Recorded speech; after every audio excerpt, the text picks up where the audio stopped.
As you know, on Sunday night or Monday morning of every week, we post a new expository semiotics explaining why we would choose which lectionary readings. But in these readings, our dream is, and our desire is, to help you read the signs and fondle the details and spot the seminal metaphors, the condensed signs and the stories that are key for preaching to a digital culture. So strap on your seatbelt and join us as we prospect our passages for today.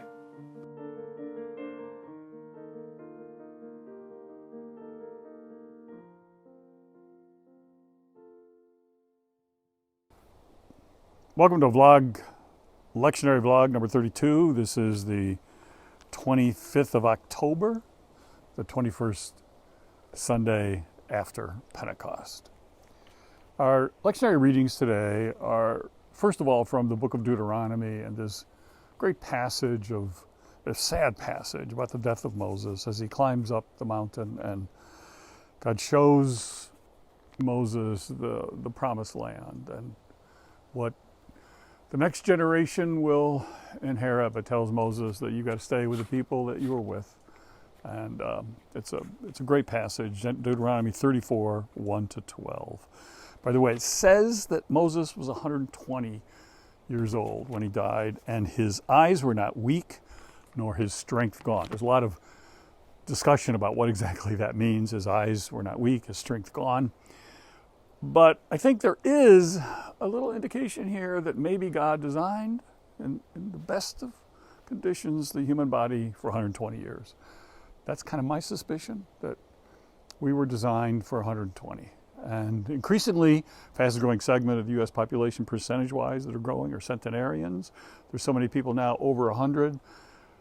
If you're over 105, it used to be called a supercentenarian. Now there's so many over 105 that it's 110. So if we really were living as God intended for us to live and eating like God and exercising, that kind of thing, I think we really ought to start thinking as Moses, 120. But the Psalm, what a great Psalm, Psalm 90, another supposedly a prayer of Moses.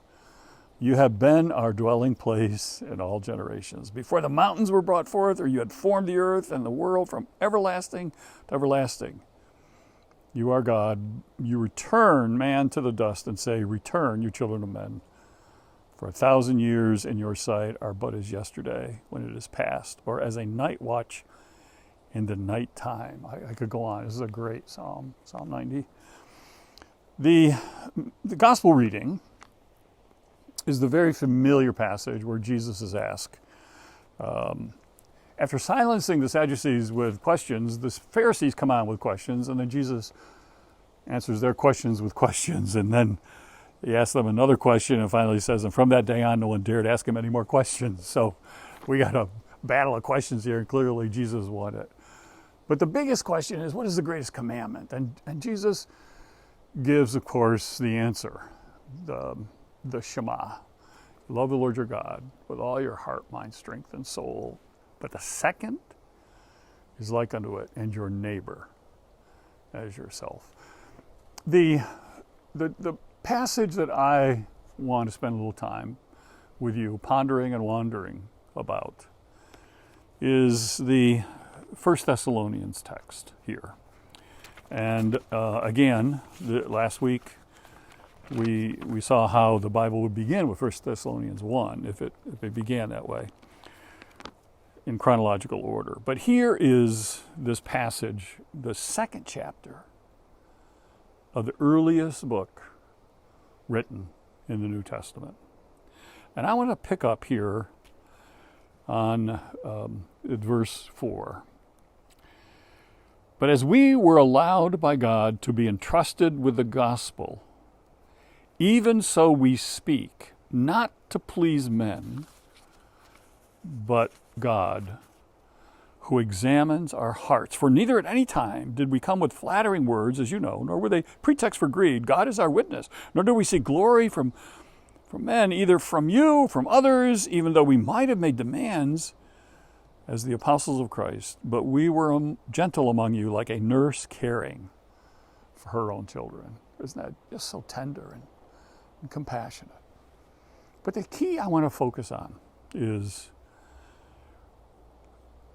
we speak not to please others, but to please God, who examines our hearts.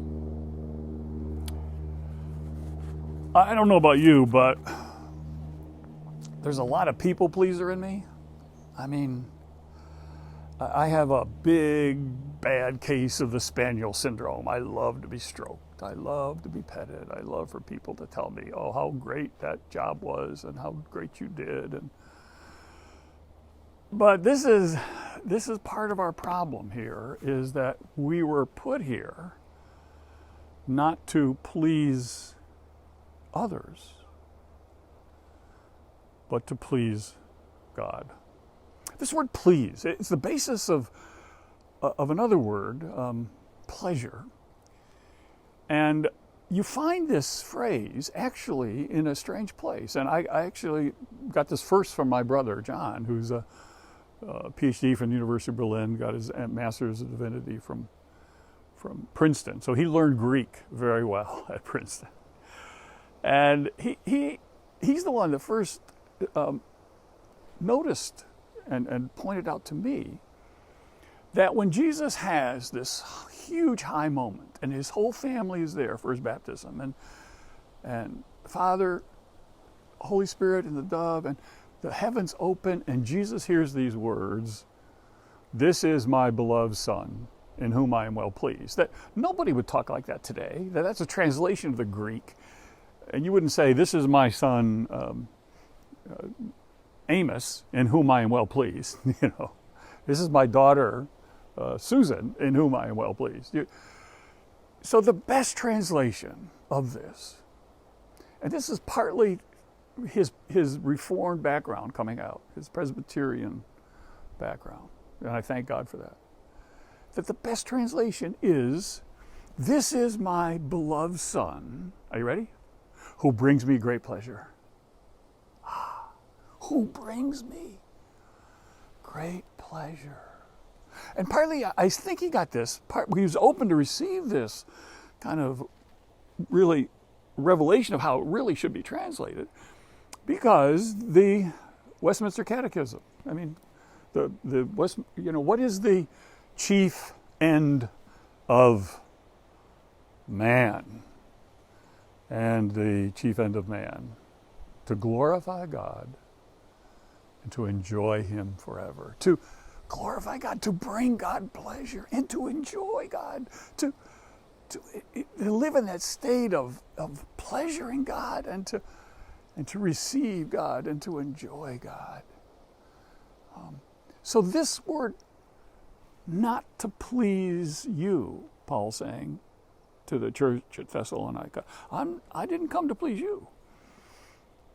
And so I said some things that may not have pleased you, but I'm here to please God and to bring God pleasure. And I really think this is one of the incredible goals of everybody who's a disciple of Jesus, is to be open to realizing that we're not here to please even our family, as much as we care for them and love them, and as a nurse with her children, you see, as Paul puts it here. We take care of them, but ultimately we are here to enjoy God, to glorify God, and to enjoy that to live in that pleasuring, that reciprocal pleasuring of God taking pleasure in us. And this is one of the greatest things you and I will ever hear. This one day, as we stand before Jesus and we hear his words, as he heard the words from his Father, "This is my beloved Son. I've tracked your life, I've tracked your ministry, I've tracked everything you've done. You know what? You bring me such pleasure. You bring me great pleasure." But there is another place here in Hebrews 10 where it talks about what it means sometimes when God has tracked our lives and we've lost our faith, we've lost our confidence, we've lost our trust. And these are the words that the writer says God will speak. Depart from me. You've lost your hope, you've lost your confidence, you've lost your trust. You bring me no pleasure. So, we live our life steering towards welcome. I've tracked your life. I've enjoyed you so much. You've brought me such pleasure. Or, what happened to you? What happened? Why did you leave me? Why did you not trust me? Why did you not enjoy me? Enjoy me. Hear that? I mean, we're going to be held accountable for all the things that God gave us that we did not enjoy. Oh, you wouldn't want me to. Yes, God put us here to enjoy life, to enjoy each other, to enjoy God, and to please Him. What happened? You bring me. You brought me so little pleasure. So I have a little kind of reminder for myself, because I am such a people pleaser, and I have a little card. I put it right in front of my credit cards, because partly pleasing God is also what we do with the money that God has entrusted to us. And so here it is. It's a card that just says, please, comma, God. But if you notice carefully, the comma is X'd out. And this is my problem, because most of the time, when I say please God, I'm please, comma, God, would you help me to do this? Please, comma, God, would you help me to do that? And most of the time, I want God to help me to do something so I can please others. Let me just admit it. Can I confess here? You go speak at an event, and please, comma, God, give me the strength that I need so that I can please these people. And so, actually, the comma suggests that we're not trusting God, because God's already given us all that we need. We don't have to ask God for the provisions are there. The problem is that we're not receiving what God's already given us. So I'm trying my life. I've had this for decades. This card, I have a bunch of cards. They get frayed, and I get a replacement to put in my wallet. But please, the comma is X'd out, and it's a whole new prayer. I am here, not to please, comma, God, and ask for this, and please, comma, God, would you help me do that? But please, comma, God, please, I'm here to please God. And when I aim to please God, everything comes into coherence. Everything comes into oneness. So the call from Paul in this admission to the church of Corinth, that as much as I care for you and love you, and I want to treat you as a nurse treats her children, I have a fundamentally deeper loyalty, and that is I am here to please God. And God's not going to ask me one day, Leonard Sweet, did you please those people that listened to vlog number 32? I hope that you're getting something from this for your preaching and for your devotional life, but I'm not here to please you, Preach the Story subscribers. God's not going to say one day, did you please those Preach the Story people? God's going to say, Sweet, the way in which you lived your life and the relationship you had with me, I want to hear you bring me great pleasure. Please God. Not please, comma, God. Get rid of the comma. Just please God. Semiotics is the art of angling, of turning things askew, upside down, inside out, cattywampus, sunny side up, over easy, scrambled, hard-boiled.